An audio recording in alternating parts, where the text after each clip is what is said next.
निकल जाओ यहाँ से। पत्नी उसे छूने भी नहीं देती थी, करती थी हर हद तक उससे नफरत।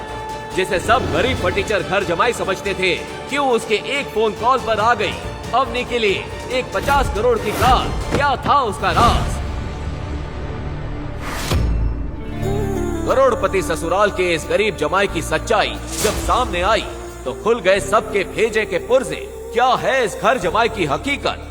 ये जानने के लिए लोग खर्च कर रहे हैं पैसे, लेकिन रंग से राजा बनने का वो राज फ्री में जानना चाहते हैं आप, तो बने रहिए हमारे साथ। जोधपुर की crorepati business family Agarwal and sons की हेड गायत्री देवी का जन्मदिन मनाया जाने वाला था। शहर के बड़े बड़े रईस उस पार्टी में आने वाले थे, तो जायज है अवनी चाहती थी कि उनकी तरफ से उसकी दादी को दिया जाने वाला गिफ्ट बेशकीमती हो। लेकिन गायत्री देवी की पोती अवनी बहुत परेशान थी, क्योंकि उसके दादाजी ने उसकी शादी किसी अनजान वजह से इस बेहद गरीब लड़के गौतम से करवा दी थी। उसकी दादी वैसे ही उससे नीचा दिखाने का कोई मौका नहीं छोड़ती थी, इसलिए अवनी चाहती थी कि वो अपनी दादी साहब को एक महंगा गिफ्ट दे, ताकि सबके सामने उसका औहदा बना रहे। धर लियो रे चोर ने। चोर? मैंने किया? मैंने कुछ नहीं चुराया। अच्छा। दादी साहब का बर्थडे गिफ्ट लेने के लिए गौतम शहर की सबसे महंगी और लग्जरियस ज्वेलरी शॉप के सामने खड़ा था। ग्लास के पीछे चमक रहे करोड़ों के डायमंड नेकलेस को देखकर वो कुछ सोच ही रहा था कि तभी ओ भिखारी की औलाद, क्या देख रहे हैं आप? यहाँ पे एक एक जेवर 5 लाख से शुरू होती है। कहाँ से क्या पे? चल भाग यहाँ से। सिर्फ देख ही तो रहा हूँ, देखने के पैसे लगते हैं क्या? ये औकात है क्या देखने के? चल निकल। मैं तो सिर्फ सामने खड़ा था, मैंने कुछ नहीं चुराया। अच्छा थाने चल, वहाँ के तेल भिगे डंडे तो उससे खुद उगलवा लेंगे कि तूने चोरी कैसे की और इतनी सी देर में हार किसने दे आया।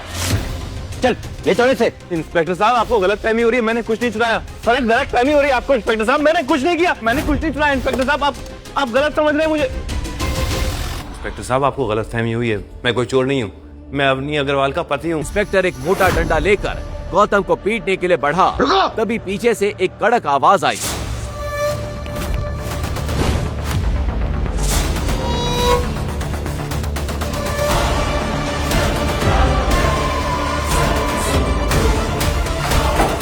सर, तुम्हारी हिम्मत कैसे हुई? लगता है अपनी नौकरी और इस वर्दी से नफरत होने लगी है।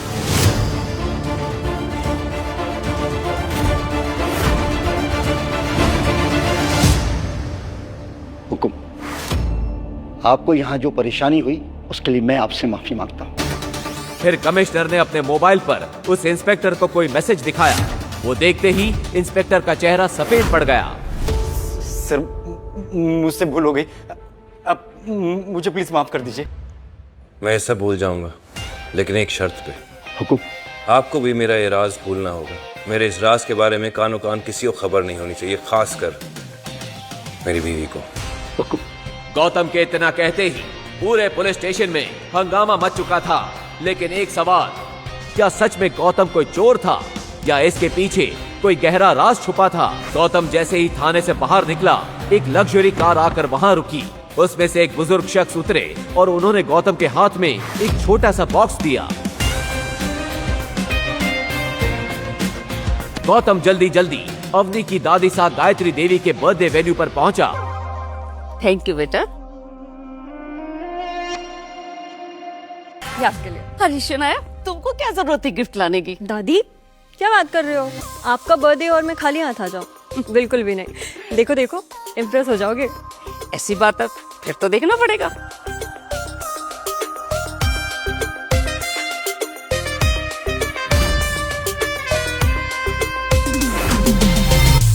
डायमंड पेंडेंट, इतना चमकीला हीरा अपने 75 साल की उम्र में तो मैंने पहली बार देखा है।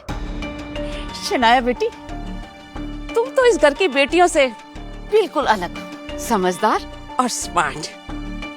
बहुत खूबसूरत है, बहुत अच्छा है। ये डायमंड पेंडेंट तो काफी महंगा होगा, है ना शनाया? हाँ, पूरे 1.5 करोड़ का है।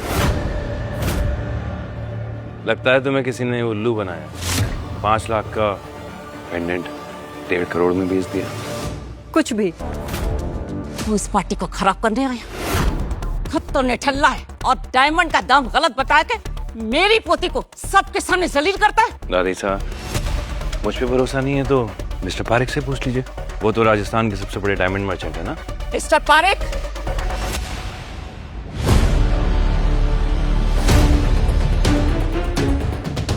देखिए और दाम बताइए।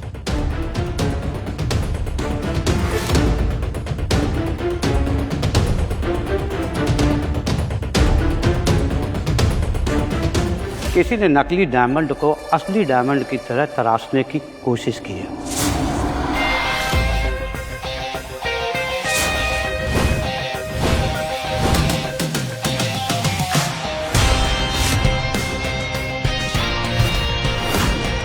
तुम्हारा पेंडेंट डायमंड का नहीं, कांच का है।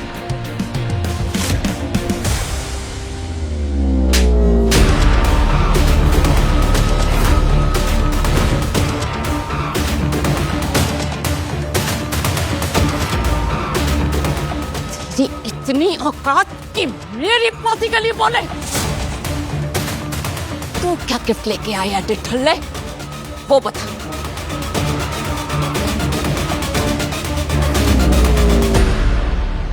ये भी 2 कौड़ी का होगा।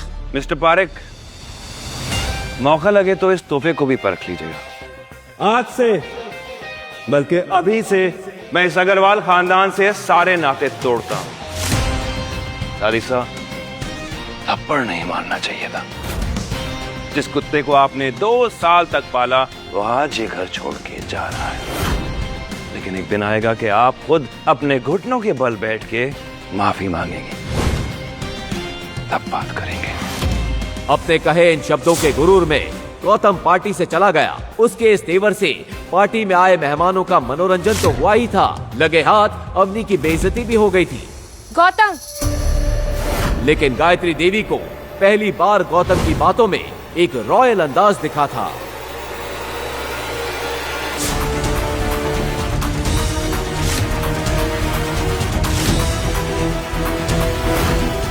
गौतम, अरे गौतम को रोको कोई, गौतम को रोको कोई। अगले ही दिन अपने जख्मों को मुस्कान के पीछे छुपाए और अपनी खटारा साइकिल उठाकर गौतम अवनी के दोस्तों को लेने एयरपोर्ट चला गया।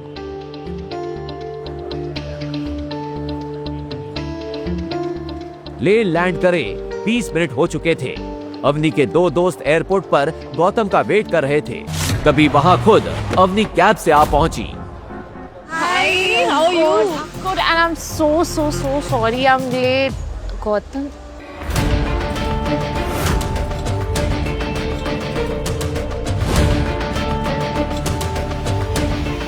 सॉरी, थोड़ा लेट हो गया। ये साइकिल वही थी जिससे गौतम दूल्हा बनकर अपने ससुराल में आया था और जिसे देख सब हंस हंस के लोटपोट हो गए थे। You know what? अभी हम शहर के सबसे बड़े होटल उमेद भवन जा रहे हैं। तुम वो सामान गाड़ी में रखोगे और फिर अपनी साइकिल से पीछे पीछे आओगे। अवनी की फ्रेंड रिया और उसकी फ्रेंड्स उस होटल के रिसेप्शन पर पहुंचे। उसे देख होटल का मैनेजर पूरे अदब के साथ बोला, सर आप यहाँ?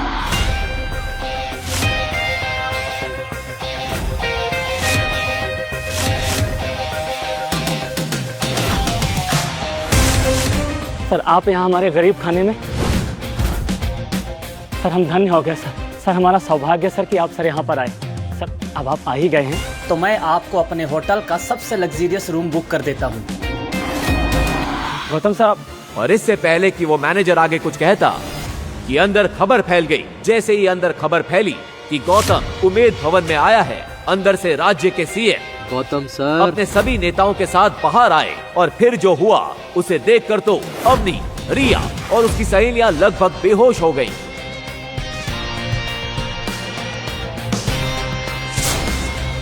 गौतम सर कैसे हैं सर आप? सर तो आखिरकार आपसे मुलाकात हो गई। सब सच कह रहे थे। आज मेरा और मेरी पार्टी का लकी डे है सर। जमाई जी, जमाई जी, जमाई जी। और तभी वहां भागती हुई अवनी की दादी गायत्री आ पहुंची। उनके हाथ में अब तक गौतम का दिया हुआ गिफ्ट था। जमाई जी, हमें माफ कर दीजिए, हमसे बहुत बड़ी भूल होगी। हमारे घर में हीरा था और हमने उसकी कदर नहीं की। जब तुम्हारा तोहफा देखा तब मुझे समझ में आया कि हम कितने बड़े बेवकूफ थे। तुम्हारा तोहफा तो करोड़ों रुपयों के हीरे जवाहरात से भी ऊपर है। हमसे बहुत बड़ी भूल होती, हमें माफ कर दो बेटी, जमाई जी हमें माफ कर दो। आखिर ऐसा क्या गिफ्ट दिया था गौतम ने? क्या सच में गौतम कोई बड़ा आदमी है? अगर है तो वो कौन है? कोई माफिया, पॉलिटिशियन, बिजनेसमैन या कहीं का किंग?